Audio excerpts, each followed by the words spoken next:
This is episode 518 of the Rio Grande Foundation's Tipping Point, New Mexico. I'm Paul Gessing. And I'm Wally Drangmeister. I'm president of the Rio Grande Foundation, New Mexico's free market think tank. You can find out more about the foundation at riograndefoundation.org. Wally, it's this time of year so often that we wind up doing these episodes from remote locations. You were out of town last week in North Country up in Wisconsin. I am now in the southern part of Texas known as Port Aransas on the Gulf Coast. So enjoying some time away, but still getting the episodes taken care of. Oh, absolutely. And Paul, I got back from Wisconsin and then headed for the greater Phoenix area. So I am in warm country the last couple of days, that's for sure. Oh, wow. Out and about. Out and well, about. There's still a lot going on. A lot going on here in political related news as pertains to New Mexico and its situation. First thing is a bit of an announcement. Rio Grande Foundation has a project known as Opportunities for All Kids. It is an education reform organization. We are hosting a day-long free education conference for folks who are interested in learning about public policy regarding education in New Mexico, presumably reforming and improving upon our 50th or 51st or heaven forbid 52nd rating in various education measurements, and just seeing what the best practices are in other states. For more information, you can go to oaknm.org. oaknm.org. It is going to be held at Albuquerque, New Mexico's St. Pius X High School, which of course is a school of choice, Catholic school right here in the Albuquerque metro. They've been kind enough to lend us space to host this education conference, and September 22nd. So mark your calendars for that. Yeah, that sounds like a great event, Paul. I'd be interested to see the results of that and the participation. That sounds like a great program. Yeah, so moving on, speaking of course, education issues, a recent report, some data came out. The National Assessment of Educational Progress is not just a one-time thing. They produce data that's compiled in different ways throughout the year about education performance, and noteworthy that New Mexico came in 52nd overall in reading for fourth graders, reading for eighth graders, mathematics for fourth graders, and mathematics for eighth graders. So really disappointing results there in that national test. But something that was recently produced by the NAEP highlighted scores for Catholic schools. And Catholic schools are, of course, they're private schools. They cost some money. They tend to demand parental involvement and all kinds of things that have salutary impacts on education standards. But according to essentially a report from the Council for American Private Education, they looked at comparisons between the COVID results, the COVID declines from 2020 to 2023 in reading for public schools across the nation, a 6% decline, math, a 10-point decline, not percent, 10-point decline. And starting from higher numbers, Catholic schools only declined 2 points in reading and declines 4 points in mathematics, which isn't great, but staying the same, essentially, statistically remaining basically where you are or where you were before the pandemic is a good thing. And that's not even getting into the higher scores that were initially happening in those Catholic schools. So Catholic schools, of course, had a stronger financial incentive to remain open, didn't have the pressure from the unions, and I think it's safe to say performed rather admirably during the COVID pandemic. So, a bit of good news in education. It's one of the reasons that my family decided to switch to Catholic schools after a year of homeschooling our kids. And another reason for people to consider those educational options. Yeah, I guess, Paul, it's not a big surprise that that Catholic schools, parochial schools did better, but it's interesting. A lot of them had online learning as well for a while. They didn't do it as long, and it sounds to me like they probably did a better job overall doing it. And I guess this falls into between the New Mexico being 52nd and this falls into New Mexico to say we can't catch a break in educational attainment is putting it mildly. We are in a position where now will the folks doing policy acknowledge where we are and go forward in a way that's going to create some improvement, or are we just going to be happy with where we are? And man, I just certainly hope, for the sake of New Mexico students, much less the entire state of New Mexico, that we don't choose to stick with the status quo, before, during, and after COVID, for that matter. Yeah, and obviously Catholic schools are one form of an alternative to the traditional education system. One of the ways that really highlighted itself or became relevant during the COVID pandemic is that they, could kind of be more creative. Charter schools are a school of choice; they're a form of educational choice, but they also had a lot more direct involvement with the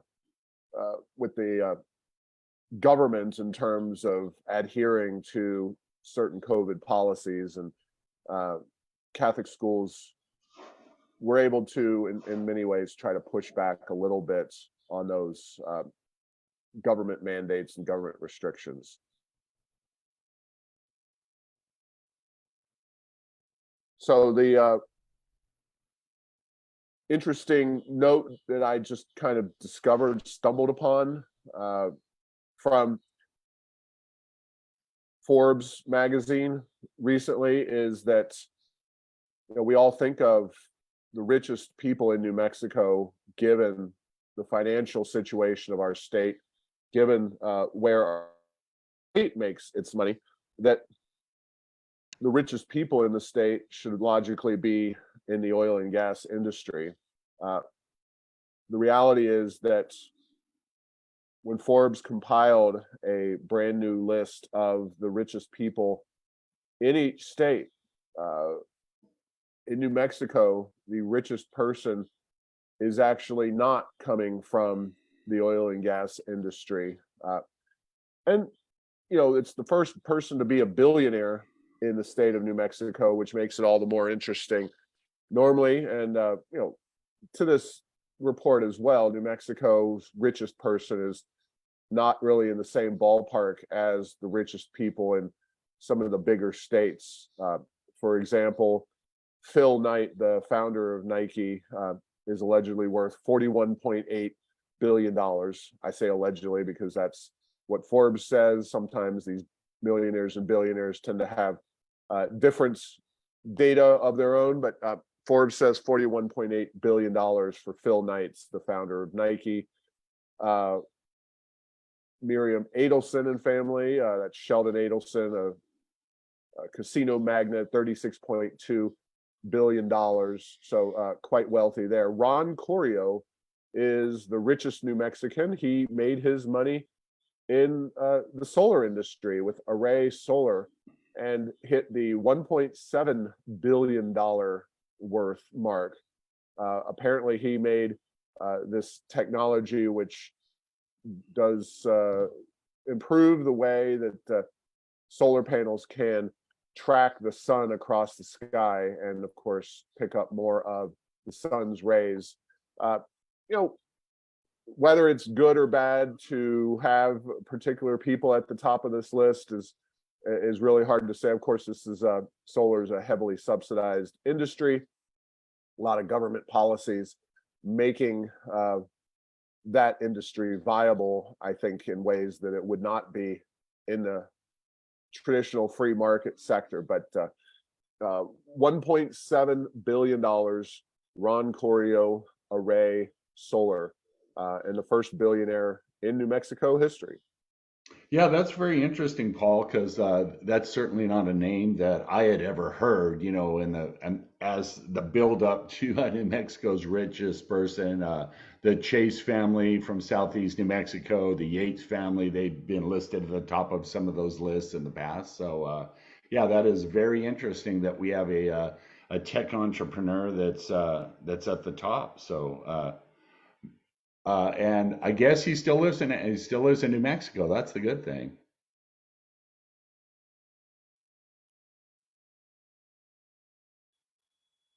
Yeah, paying those New Mexico taxes, and obviously, New Mexico has a certain attractiveness for businesses involved in the solar. I don't know what the specifics are in terms of state of New Mexico favors for him locating here and continuing to locate here. I'm sure they are plentiful. That's in addition, of course, to the federal tax credits and state specific subsidies, et cetera. So, pretty interesting that somebody kind of outside of what you often consider the high dollar industry of New Mexico, but not surprising considering that a lot of that industry, a lot of the oil and gas industry, doesn't necessarily see New Mexico as a particularly business-friendly place. That's if you're just, kind of a business owner. Certainly, the oil and gas industry is not particularly welcomed by our political class, and big businesses involved in the oil and gas industry, British Petroleum, ExxonMobil, their names, you fill up at their gas stations.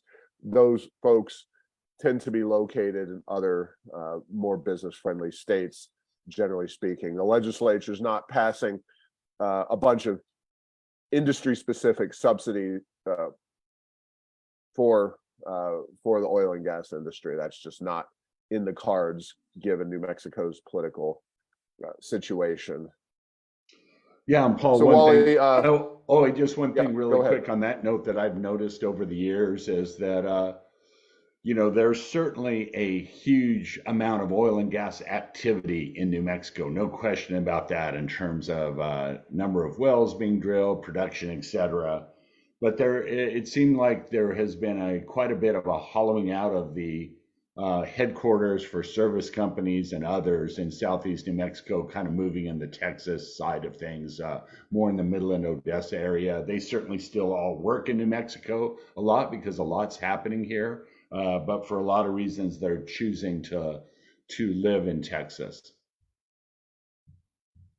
Yeah, no doubt.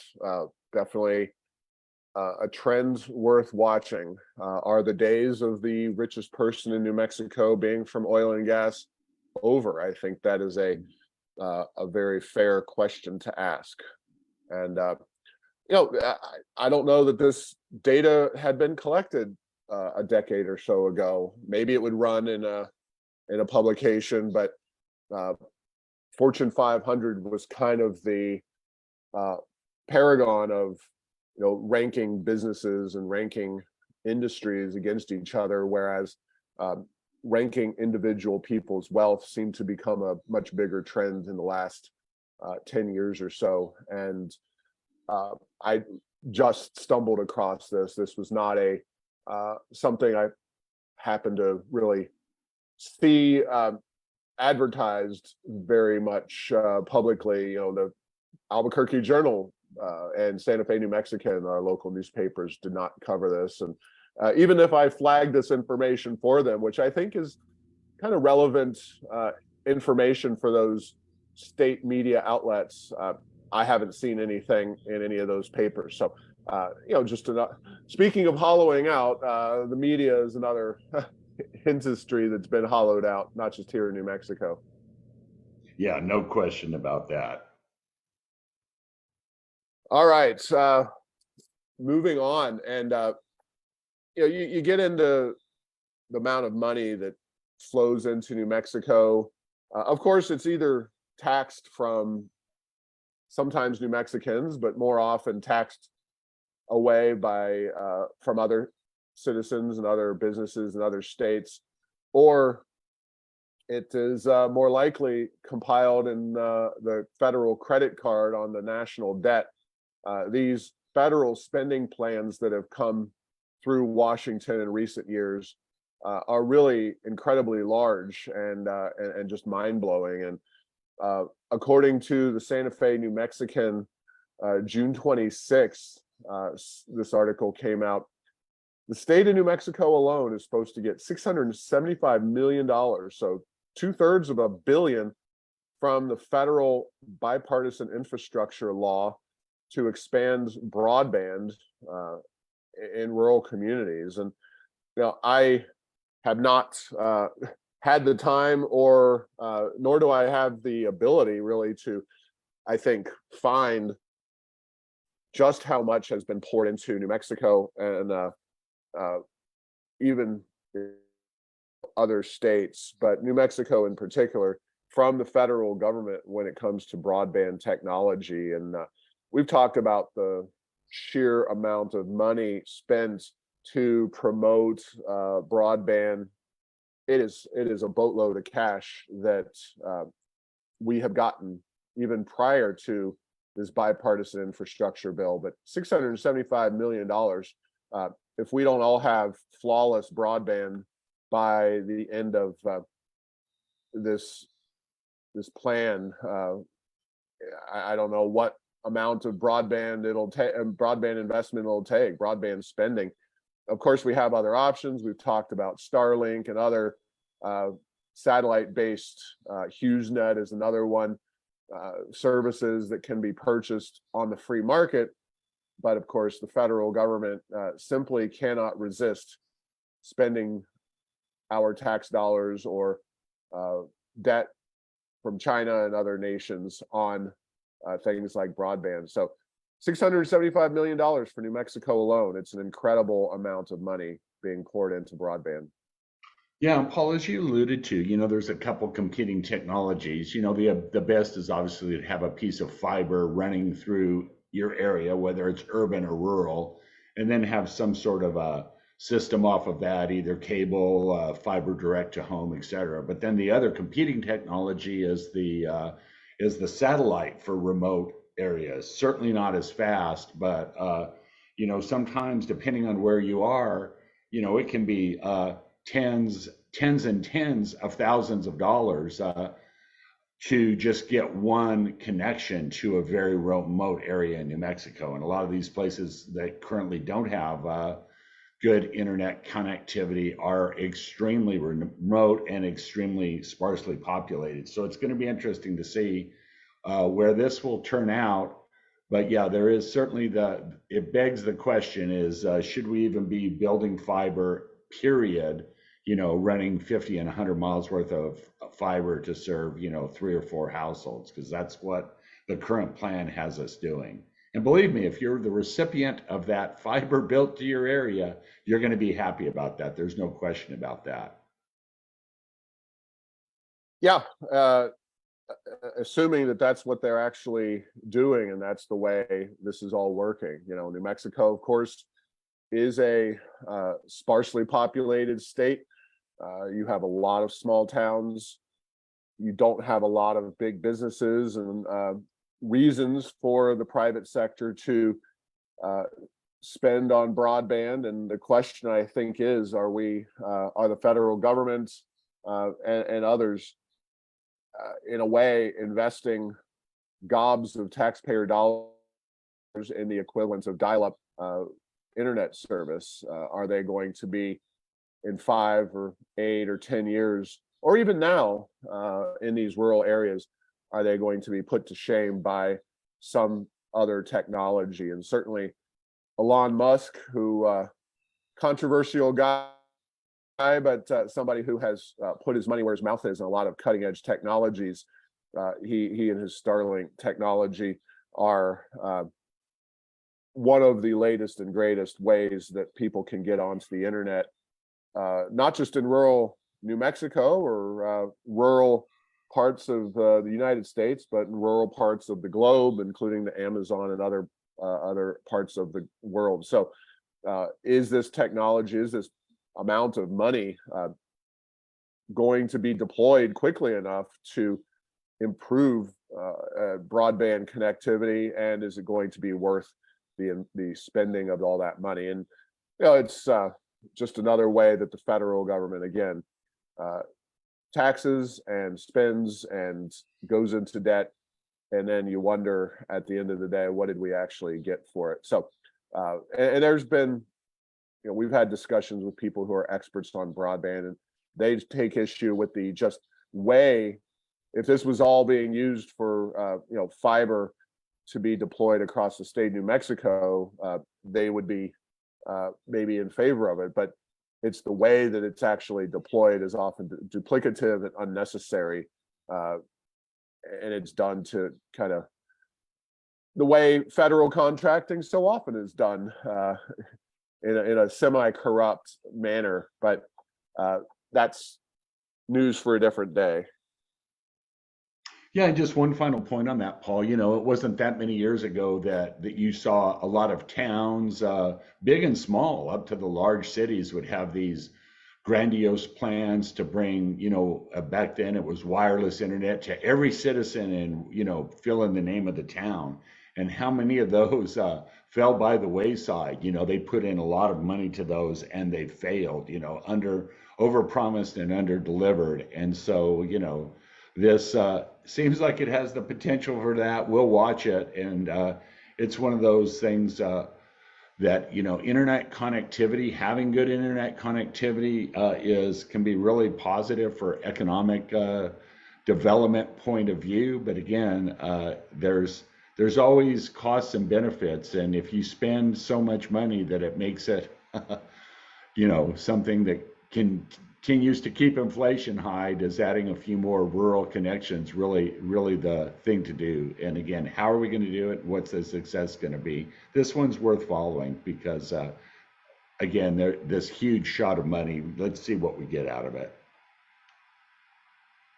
Exactly. All right. Well, in a bit of big news and good news, Virgin Galactic, its first paying customers, the Italian Air Force members, launched from Spaceport America on what they're calling Mission Galactic 01 last week. So another feather in the cap for Richard Branson and Spaceport America.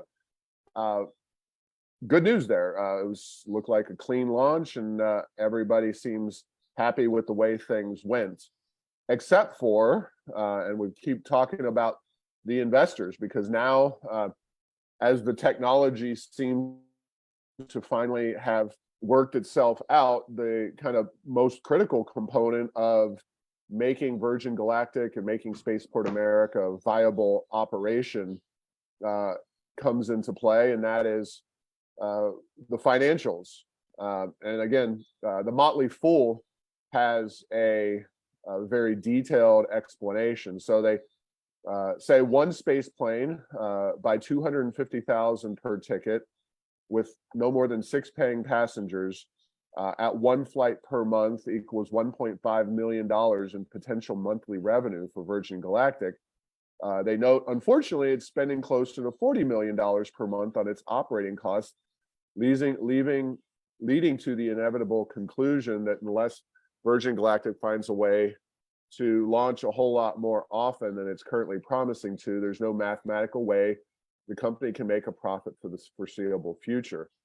So, of course, the article then gets into, well, they could build more space planes, which of course costs money on its own, and the challenges it faces. So, notably, the Virgin Galactic stock, SPCE, on the New York Stock Exchange recently hit $6 a share back on June 20th or 21st, and dropped back down under $4 a share at the end of June. So, you know, very happy.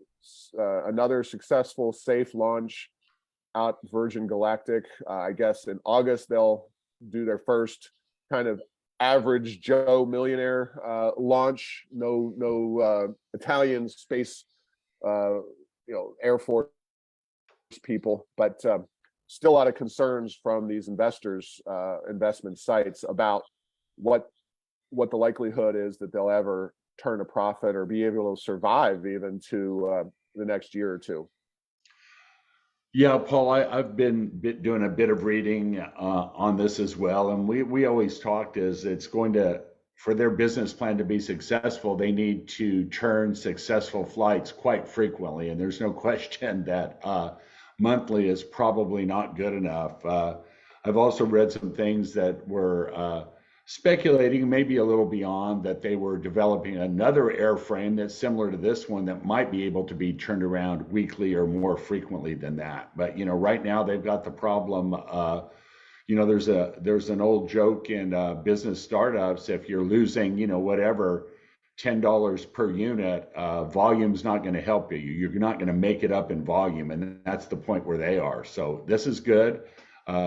If they're in the back of the shampoo bottle, they're in repeat of lather, rinse, and repeat. They need to be able to prove that they can do it monthly at a minimum. But you're right. I'd done similar math. It seems like there's no way, unless they can get something that can fly more frequently than that this is ever going to be anything resembling a true business. Yeah, exactly. So still a lot to be worked out at Spaceport America and with Virgin Galactic. But again, when all the people who took off on a mission come back down, that is a very good thing. And we'll let Virgin Galactic and their team worry about their financials, and we'll see how that next mission does in August. Now, Wally, as is always the case this time of year, the Supreme Court has made a bunch of decisions that are very important for not just New Mexico, but for folks across the country. And I want to briefly run through some of the bigger ones, some of the more relevant ones to us here in New Mexico, and certainly the economy of our state. The first one was one of the earlier decisions, Sackett versus the EPA. This puts some constraints on the Clean Water Act, which essentially said that you can't just have the federal government regulating any pond that exists on private lands. There have to be, these have to be lakes and rivers and actual like permanent bodies of water, not just an arroyo or some kind of small non-permanent body of water. So as has been the case with this court on a lot of the more controversial decisions, the court has ruled in the favor of more limited governments, more constrained approaches to government regulation. A lot of times the way the executive, especially a guy like Joe Biden, operates is that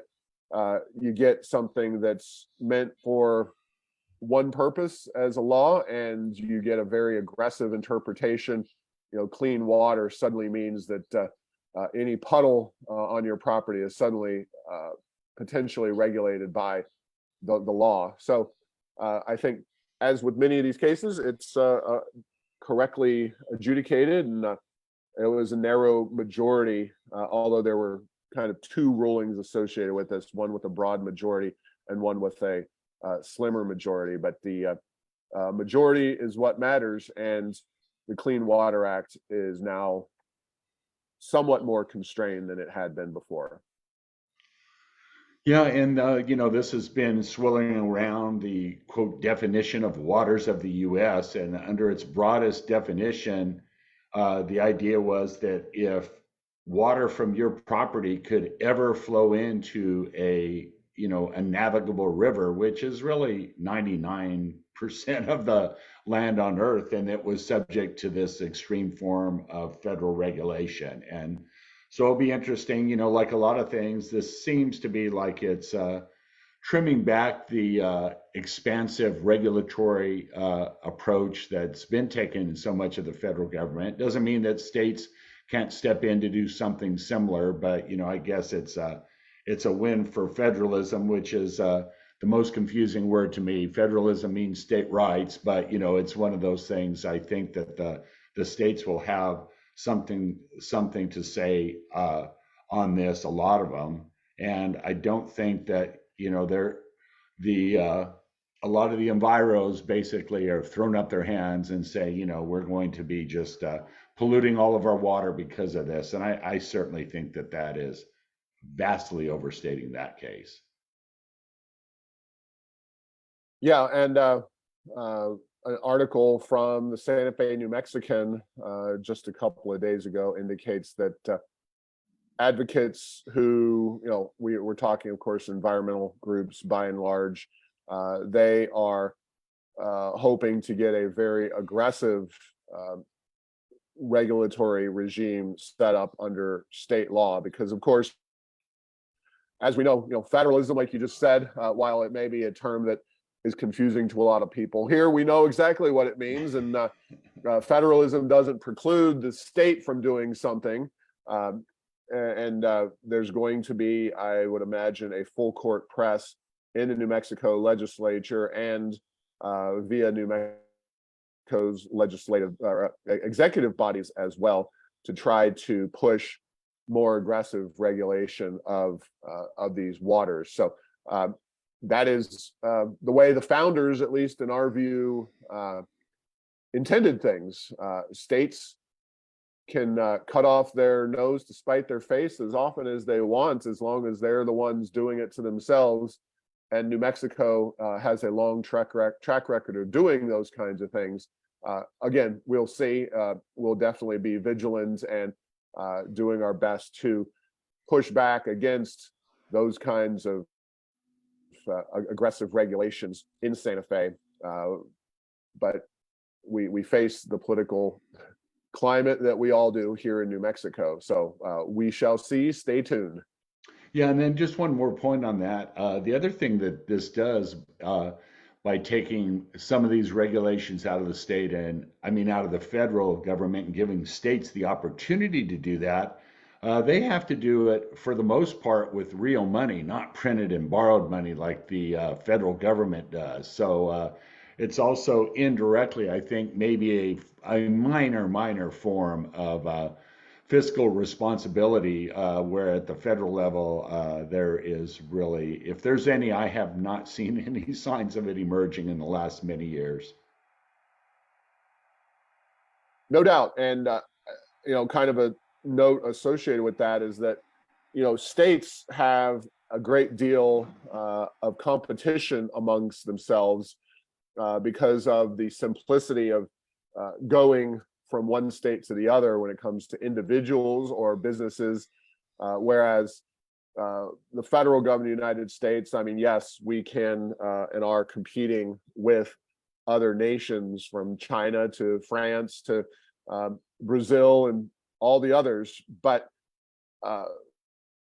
it is very difficult and often hard to tell what the impact is of various regulatory policies in the United States because of kind of the opportunity costs and challenges of shifting your business, shifting your livelihood from one place to the other. Something else we talked about, another decision relevant to New Mexico, is Biden versus Nebraska. This was the Biden administration's plan to cancel $430 billion in student loan debt. Very, very aggressive interpretation of existing rule. The HEROES Act passed after 9/11. Now the idea was that Biden by himself could pass a policy that was, very, very different from what was originally intended by Congress. And essentially, the Supreme Court said, you can do this, but you got to do this through Congress. And this is kind of a different case from, obviously, the Clean Water Act was passed by Congress, but then it was very, very broadly interpreted by the administration, the current administration, but also the Obama administration. In the case of the student loan forgiveness, it was more, well, you passed the law, and this has nothing to do with what you're actually trying to do with this law. The Biden administration was trying to permanently cancel student loan debt, and again, at a very, very high cost, across the board, not particular families that have been impacted by student loan crisis, deaths in the family from COVID. No, this was a universal, across the board, $430 billion debt forgiveness proposal from one person, the President of the United States. Just not acceptable. And the court, I think, wisely, and it really is amazing to me, not that you got a 6-3 majority, but it's amazing to me that you had 3 liberal justices who thought, that's perfectly okay. That's within the scope of the law in the United States, that one person can make that kind of decision. Yeah, Paul, I remember back vague recollections of the U.S. Constitution from 8th grade. Not that I haven't looked at it since then, but that spending bills need to originate in the House of Representatives. And if it's one of those, if canceling debt is not spending, when you have a system like we do, then that would make the legislative branch potentially near irrelevant, So it's, this doesn't seem like this was a huge stretch with regard to, a constitutional law, but there's certainly people out there that are acting like this is the end of the world. And then I did read some news reports that the Biden administration now has another theory to go forward yet again and try to do the same thing, this time with another theory. I didn't catch all of the details, but yeah, they are motivated to work outside of the legislative process in the Biden administration. No question about that. Yeah, and 303 Creative LLC versus Elenis. This is a case out of Colorado, dealing more with the freedom of association and the First Amendment, but of course, it does get to the heart of economic liberty issues in free association. The Supreme Court said that the individual cake designer, or in this case, wedding website designer, does not need to, cannot be forcibly coerced into creating a website for same-sex weddings. Not as relevant in a lot of ways to the Rio Grande Foundation, much more of a social issue in this interpretation. But obviously, free association in the economic sphere is something that is going to be tested and discussed, and this decision could have impacts in a variety of ways in the economic sphere that we don't really foresee at this point. Yeah, and I do think that is a very interesting case. First of all, why would you want somebody to do your website if they didn't want to do it? That, someone who's built websites in the past, that doesn't seem real logical, but it's very much more of a social issue than a business and commerce one, although it has huge impacts potentially on commerce. So that is an interesting one to see what some of the ramifications will be from that. Will it be very narrow, or will there be jurisdictions that give that more expansive view about what that really meant from the Supreme Court?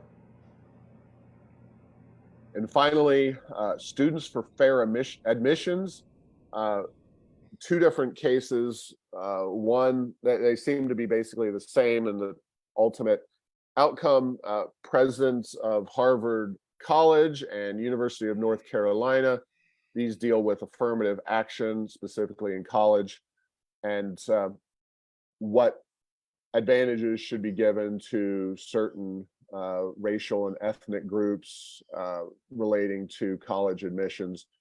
I don't know how much is done at various New Mexico schools, but it certainly has impacts in terms of the way that colleges, higher level colleges like Harvard, would be able to admit students or deny admission. And the court does leave a little bit of a loophole in the sense that you may not be able to advantage groups based on clear racial demographics, but in other ways you can make accounting for kind of the historical impacts on those particular individuals.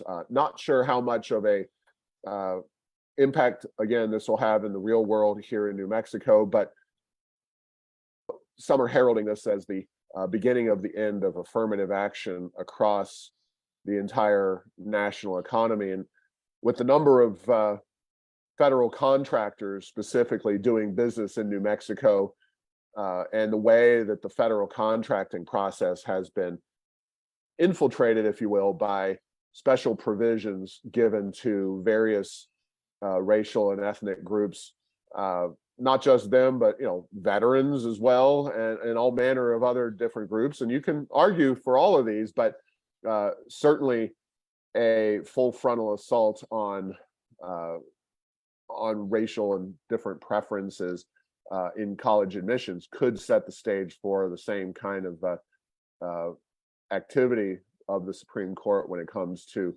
contracting. So all you can say is we shall see, and this is a very impactful decision in a lot of areas. Yeah, and Paul, reading about this in the last couple of days, I came across an ABC Ipsos poll, and these polls are sometimes the headlines are very misleading. So I went and actually read the question, and the question was, do you approve or disapprove of the recent decision by the U.S. Supreme Court restricting the use of race as a factor in college admission? And 52% of those polled said that they approved of that decision. So the way it was reported widely in the news, you would have thought that was, an 80% of the of people in the country would disapprove of that, but that's not how that polling worked out. Now, polling is not the Supreme Court's job, but it is interesting to know that, yeah, this is a controversial issue, but I don't think it doesn't have the broad support that reading some of the other news articles that I've read would lead you to believe. Yeah, no doubt it's very controversial. I just a personal anecdote here. Don't have cable at the guessing house, but on our travels, as you might imagine, hotels have cable TV, and was flipping back and forth the morning of this decision between Fox News and CNN. And Fox News was in their analysis was all centered on interpreting the law, and is this what the founders intended? Is this what the law says? What about discriminating among various racial and ethnic groups? Is this something that should be done or not done? CNN was explicitly and exclusively focused on the politics of what does this decision mean? Will this help the Republicans or the Democrats? And not really at all focusing on how the law is written and what it's what is supposed to be permitted under the 14th Amendment to the U.S. Constitution. So I thought that contrast was very interesting. And I think when it comes to the arguments being made on one side or the other. It's clear that the law and the Constitution are on the side of the opponents of affirmative action, and that the court made the right decision. And this court is probably, from a constitutionalist, free market, conservative perspective, the best court we've ever seen in the history, at least not just in our lifetimes, but dating back very, very long time in this country's history. So we should appreciate that and acknowledge that, especially as we're discussing all this right around Independence Day and the founding of our country 247 years ago. So thanks for taking time out of your day, dear listener, and thank you, Wally, for being a part of this show. And thanks for listening to this week's episode. Find all episodes at tippingpointnm.com or at the Rio Grande Foundation's YouTube channel. Subscribe to the show at Apple, Stitcher, or tell Google Home to play Tipping Point New Mexico. Thanks to Path 3 Marketing for producing this show.